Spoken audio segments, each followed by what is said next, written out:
ओम शांति। बाप दादा के वरदान अपने मीठे बच्चों के प्रति।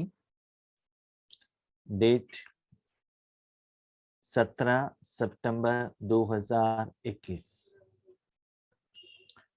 अपनी श्रेष्ठ वृत्ति द्वारा शुद्ध वायुमंडल बनाने वाले सदा शक्तिशाली आत्मा भव। अपनी श्रेष्ठ वृत्ति द्वारा शुद्ध वायुमंडल बनाने वाले सदा शक्तिशाली आत्मा भव। कल के वरदान का कंटिन्यूएशन है। कल बाबा ने कहा शक्तिशाली स्वरूप भव। माना बाबा से जो शक्ति आप ले रहे हो उसका अनुभव आपको होना चाहिए। स्वरूप, मेरे रूप में उसका असर पड़ना चाहिए, उसका अनुभव मुझे होना चाहिए। जैसे कि पसीना आता है तो पहले मुझे अनुभव होता है, नहीं तो मुख में कुछ श्रृंगार का साधन लगाते हैं तो पहले अनुभव मुझे होता है। तो वैसे ही हम अपने मन को राजयोग में भगवान के साथ जुटते हैं तो मेरा जो आत्मा का रूप है, स्वरूप आत्मा का रूप परिवर्तन हो जाता है। क्योंकि आपने अपने मन बुद्धि को परमात्मा में रखा तो परमात्मा में जो शक्ति है, विशेषताएं हैं, गुण में आपका अनुभव होने लगेगा, संस्कार परिवर्तन होने लगेगा। तो परमात्मा शक्तिशाली होने के कारण, पावर ज्यादा होने के कारण आपके रूप में पहले बदलाव आएगा। उसके बाद वही स्थिति आप कंटिन्यू करेंगे। नेक्स्ट आपको तो हो गया भोजन आपने तो खा लिया, अभी नेक्स्ट क्या करना है? और लोगों को भी खिलाना है। कितना लोगों को खिलाना है? मेरे पति को, मेरे बच्चों को, रिश्तेदारों को, मेरे धर्म वालों को, कितना लोगों को खिलाना है? तो उसके लिए वृत्ति को धारण करो, श्रेष्ठ वृत्ति। क्या है श्रेष्ठ वृत्ति? भगवान से लिया हुआ आत्मा का भोजन बेहद में सभी को पहुंचे, पंच तत्व सहित तीनों लोकों तक पहुंचने का वृत्ति संकल्प आप करो। लेकिन पहुंचेगा कैसे? साधन कैसे? उस साधन तो चाहिए ना, इंस्ट्रूमेंट तो चाहिए ना। वो साधन है वायु। आपके आत्मा द्वारा निकला हुआ वो शक्ति आपके शरीर और मनोबुद्धि संस्कार में भी प्रभाव आते हुए, आप आत्मा खुद अनुभव करते हुए उसका प्रभाव इतना दूर तक पहुंचे कि सारे आत्माओं को और जड़ चीजों को भी उसका अनुभव हो। तो जितना वो शक्ति माना एनर्जी शक्तिशाली रहेगा और वायुमंडल बनेगा, उससे आप सेफ रहेंगे। क्योंकि वो वायुमंडल आपसे निकल रहा है। सपोज हम ऐसे प्रैक्टिस नहीं करेंगे तो क्या होगा? हमने ऐसे योग का उस पावरफुल स्टेज नहीं पाया, उस विधि से हम प्रैक्टिस नहीं कर रहे हैं, भले वर्तमान में नहीं कर रहे हैं या भविष्य में भी नहीं कर रहे हैं, तो क्या होगा? करेंगे तो रिजल्ट ये होगा, नहीं करेंगे तो उसका रिजल्ट क्या होता है, ये दोनों बाबा ये वरदान में कह रहे हैं। तो ऐसे आपको बनना है, माना शुद्ध वायुमंडल बनाने वाले। शुद्ध क्या है, रूहानी वायुमंडल, परमात्मा का वायुमंडल। आज वायुमंडल में माया का वायुमंडल है, तमो प्रधानता है, दुख दर्द भरा हुआ है, टेंशन का है, बदबू का है, स्ट्रेस का है। लेकिन आप ऐसे सेंट बनो, रूहानी सेंट स्प्रेड करने वाले बनो, तो आपके जो योग का पावर सारे दुनिया को क्या करेगा, शक्तिशाली बनाएगा। वो कर्म के लिए बाबा आपको साधन के रूप में यूज करेगा। तो उस स्थिति में मैं हूं या नहीं हूं, कैसे चेक करें? जो सदा अपनी श्रेष्ठ वृत्ति में स्थित रहते हैं, वे किसी वायुमंडल वाइब्रेशन में डगमग नहीं हो सकते।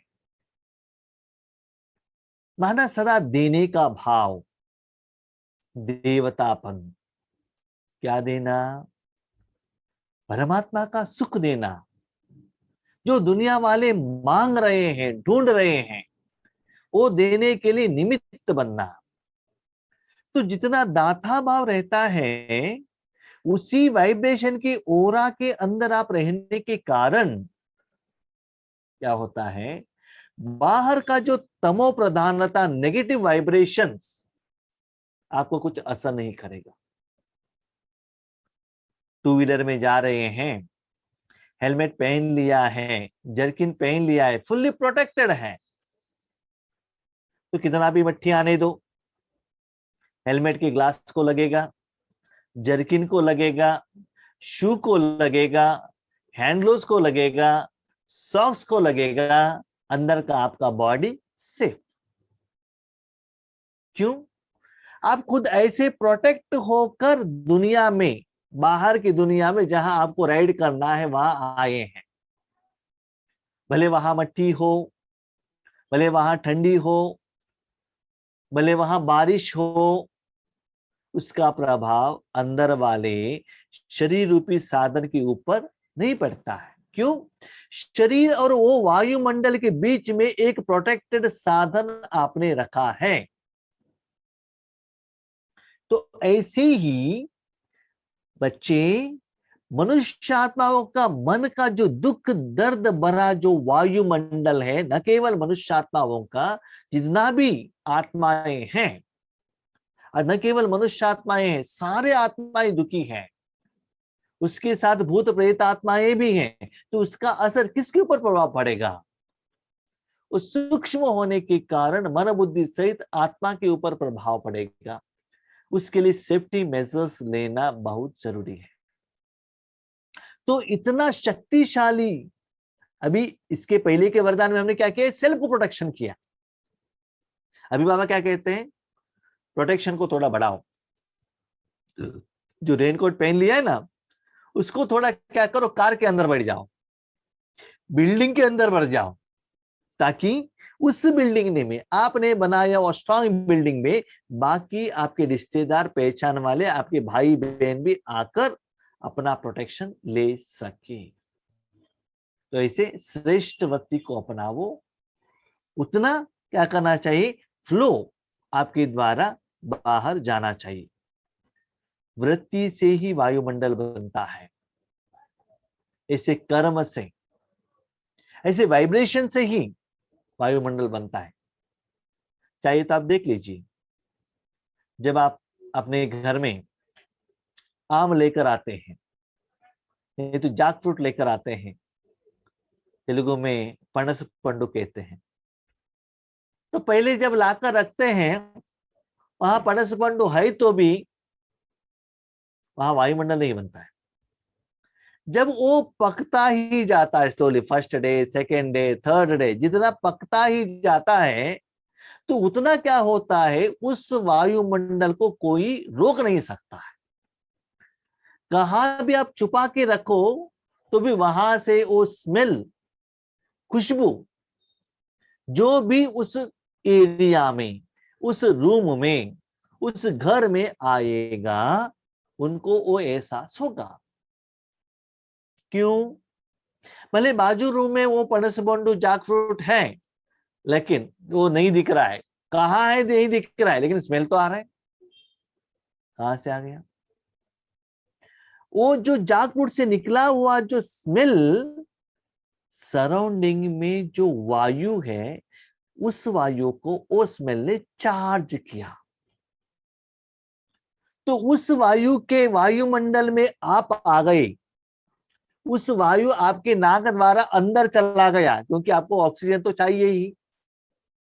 जब जो ऑक्सीजन आप ले रहे हो उसमें ओ सेंड चार्ज है, तो ऑब्वियसली आपको क्या अनुभव होगा? जो चार्ज है वही अनुभव होगा ना।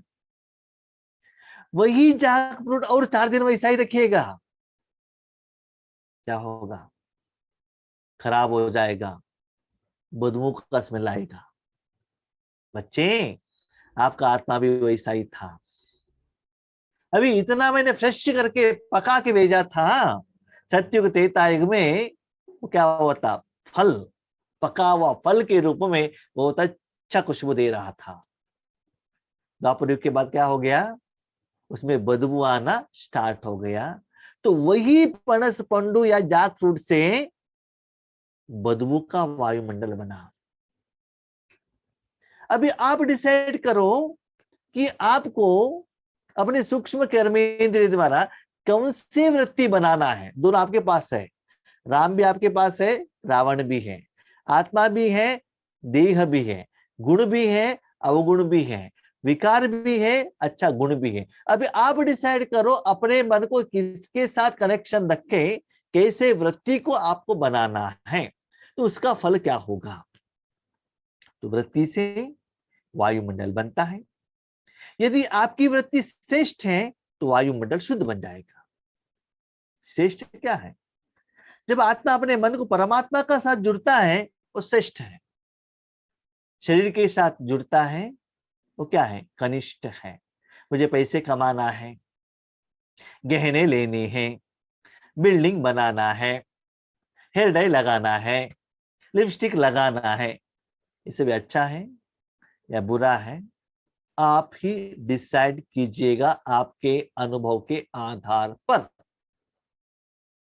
वही दिन में अमृत वेला नुमा शाम या रात को अपने आत्मा को सुंदर बनाने के लिए जो आप वर्क, कर्म, पुरुषार्थ, प्रोसेस करते हो ना, उस कर्म और कर्म का अनुभव का भी आप अपने साथ में रखो। तो आप डिसाइड करो शुद्ध और श्रेष्ठ वृत्ति क्या है। कई वर्णन करते हैं कि क्या करें, वायुमंडल ही ऐसा है, वायुमंडल के कारण मेरी वृत्ति चंचल हुई। तो उस समय शक्तिशाली आत्मा के बजाय कमजोर आत्मा बन जाते हैं। इसका मतलब आपको टेंशन का, दर्द का या दुख का फीलिंग आ रहा है, तो आप में एनर्जी कम है, सराउंडिंग वालों का एनर्जी का पावर ज्यादा है, उसका असर आपके अंदर आ रहा है। तो आप पावरफुल बनेंगे तो क्या होगा? आपका एनर्जी उन तक जाकर पहुंच जाएगा। इसीलिए हमारे प्यारे प्यारे बहनें कहते हैं, क्या कहते हैं? भाई जी, हमारे पति जी जब ऑफिस से आते हैं ना, आते हैं इतना क्या करते हैं, गुस्सा करते हैं। तो तो क्या होता है ना, पहले 5 मिनट हम चुप रहते हैं, उसके बाद ऐसे हम महिषासुरमर्दिनी बन जाते हैं कि हमारे पति लोग चुप हो जाते हैं। इसका मतलब क्या है? उनसे भी पावरफुल मैं हो गई, आप स्ट्रांग हो गए, तो क्या हो जाएगा? वो ऑटोमेटिकली ठंडा हो जाएगा। लेकिन ये शुद्ध वायुमंडल नहीं है। शुद्ध वायुमंडल क्या है? वो गुस्से में आए हैं, आप शांत, इसको भेजो, वो शांति के कारण वो ठंडा हो जाए, इसको कहते शुद्ध वायुमंडल। गुस्से में भी आपने अपने पति को, अपने बच्चों को और कोई को आपने ठंडा कराया, लेकिन अंदर से अग्नि है ना उसका, ऐसे ऐसे ऐसे जलता रहेगा महीनों तक, साल तक आपके प्रति। ऐसा कहा ना, ऐसा कहा ना, मन से क्या करता रहेगा, वो वाइब्रेशन भेजता ही रहेगा। इसलिए शुद्ध वायुमंडल भेजने का क्या करो, पुरुषार्थ करो। जब ऐसे असर आ रहा है, अपने वायुमंडल का स्विच क्या करो, ऑन करो, ताकि आपका प्रभाव उनके ऊपर पड़े। तो बाबा अलग अलग वैरायटी का नया नया सेवा का विधि विधान बता रहे हैं बाबा। अभी कैसे सेवा करें और पुरुषार्थ करें, लेकिन व्रत की स्मृति से वृत्ति को श्रेष्ठ बना दो तो शक्तिशाली बन जाएंगे। क्या है व्रत? आज मेरे पति कितना भी गुस्सा करे, मुझे बात नहीं करना चाहिए, आज मैं मौन हूं। जैसे कि आप माउंट आबू में जाते हैं, जिस दिन बाबा का मिलन रहता है, साइलेंस। किसी ने कुछ कहा तो बैठ दिखाता है, साइलेंस, मैं आज शांत हूं, कुछ भी कहो, साइलेंस। जिन छोटे बच्चों का बर्थडे रहता है, वो उस दिन उसको परमिशन है, कुछ भी कर सकते हैं, क्योंकि कोई डांटते नहीं है। उस एक दिन उनके लिए परमिशन ग्रांटेड, उनको जो चाहिए वो मिल जाएगा। यहाँ तक हम छोटेपन में थे ना, जिनका बर्थडे है वो यूनिफॉर्म भी स्कूल में कलर का पहनकर आ सकता है, इतना परमिशन था। बाकी सभी लोग यूनिफॉर्म पहन रहे हैं जो है, लेकिन उस दिन उनके लिए परमिशन है। क्या परमिशन है? कलर कपड़े पहनने के लिए। इवन उस दिन उन्होंने होमवर्क करके नहीं आया तो भी टीचर उनको डांटेंगे नहीं। क्यों? चॉकलेट खाया है ना, क्योंकि वो बच्चा कपड़े के साथ चॉकलेट लेकर आता है। तो देखिए, स्थूल चीजों से इतना कुछ असर, बाबा ने कहा ना विधि विधान आपसे स्टार्ट होता है, जब सूक्ष्म क्यों नहीं होता है? टाइगर को देख लीजिए ना, तो सारे स्कूल उनको एक्सेप्ट करता है, क्योंकि सारे स्कूल के बच्चों को, टीचर को, सभी को वो क्या करता है, चॉकलेट देता है। तो चॉकलेट के कारण उनका देख, सोच, चिंतन एक दिन के लिए कितना बदलाव हो जाता है, थोड़ा सा इंद्रिय सुख के लिए। तो बच्चे अभी सोचिएगा, इतना परमात्मा का श्रेष्ठ सुख आप दुनिया को दे रहे हैं, क्या उन लोगों का वृत्ति परिवर्तन नहीं होगा? उनकी भावना में चेंज नहीं होगा? करके तो देख लीजिए, आप ऑर्डिनरी आत्मा नहीं हो। स्लोगन, इस विधि को आप अपनाएंगे, उसका नेक्स्ट स्टेज क्या है? गुणमूर्त बनकर सर्व को गुणमूर्त बनाना ही महादानी बनना है। महादान माना, हम ज्ञान सुनाएंगे, राज्यों का विधि विधान सुनाएंगे, तो उनको महादान अभी तक डेफिनेशन था। दान माना जो स्थूल देंगे, स्थूल चीजों को टोली देंगे, उसको दान कहते हैं। महादान माना राजयोग करने का विधि बताएंगे, वो महादान है।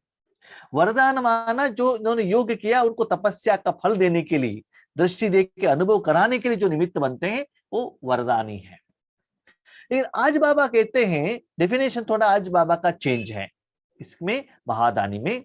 बच्चे आप ज्ञान देने का जरूरत नहीं है, ऐसे आपका स्थिति रहेगा, आपके द्वारा भगवान का गुण बाहर जाता रहेगा। जैसे कि जैक फ्रूट का जो गुण, स्मेल, जैक फ्रूट द्वारा बाहर जा रहा है, आम का स्मेल भी बाहर जा रहा है, ऐसे ही भगवान का गुण बाहर की तरफ जा रहा है। तो भगवान का गुण बाहर जा रहा है, तो मैं कौन? मूर्त, क्योंकि संगम युग में हो ना, तो उनका गुण आपके तन रूपी साधन द्वारा, मन बुद्धि रूपी साधन द्वारा, आत्मा रूपी साधन द्वारा क्या हो रहा है? बाहर जा रहा है। तो खुद गुणमूर्त के साथ सर्व को भी गुणमूर्त बनावो, माना आपके साथ साथ क्या होता है, और किसी को भी गुणमूर्त बनाने के लिए आपको निमित्त बनना है। कैसे? अभी स्थूल में एक सेंट है, समझ लीजिए, तो क्या होता है, उस सेंट का जो बॉटल है, बॉटल में आप अपना नाक को रखिएगा तो क्या होगा, उसमें लाएगा। उसी सेंट को आप क्या कीजिए, अपने कपड़े को स्प्रे कीजिएगा, तो कपड़े के कनेक्शन में कोई भी आएंगे तो क्या होगा, उनको भी स्मेल का अनुभव होगा। तो लोग क्या कहते हैं, कपड़े से ओ सेंट आ रहा है। जरूर सेंट आ रहा है, फील हो रहा है, अनुभव हो रहा है, इसका मतलब वहां सेंट है, एग्री, ओके। लेकिन अनुभव होने के लिए कपड़ा क्या है? मूर्त, इंस्ट्रूमेंट, साधन। गुण किसमें है? सेंट में है। कपड़े में तो आपने स्प्रे किया, वैसे आपके द्वारा जो जाता है, वायुमंडल बनता है, गुण जाता है, उसके लिए रिस्पॉन्सिबल व्यक्ति, शक्ति, फ्रेंड मेरा बाप है। मैं कौन? मैं कौन? एक साधन हूं। तो खुद गुणमूर्त बनो और सर्व को, अपने फ्रेंड को, ईश्वरीय परिवार वालों को, चाहने वालों को नहीं, सर्व को क्या करना है? गुणमूर्त बनाना है। यही महादानी है। तो आपके द्वारा जो ज्ञान सुनते हैं निमित्त होकर, वैसे भी वो ज्ञान सुनाने लगे। आप जैसे योग कराते हैं वैसे ही योग का विधान वो सीखने लगे, तो आपका असर उनके ऊपर आकर वो भी वैसे श्रेष्ठ आत्माएं बने। इसको भी बाबा कहते हैं महादानी आत्माएं हैं। ठीक है, अच्छा, Om Shanti. Thank you Baba.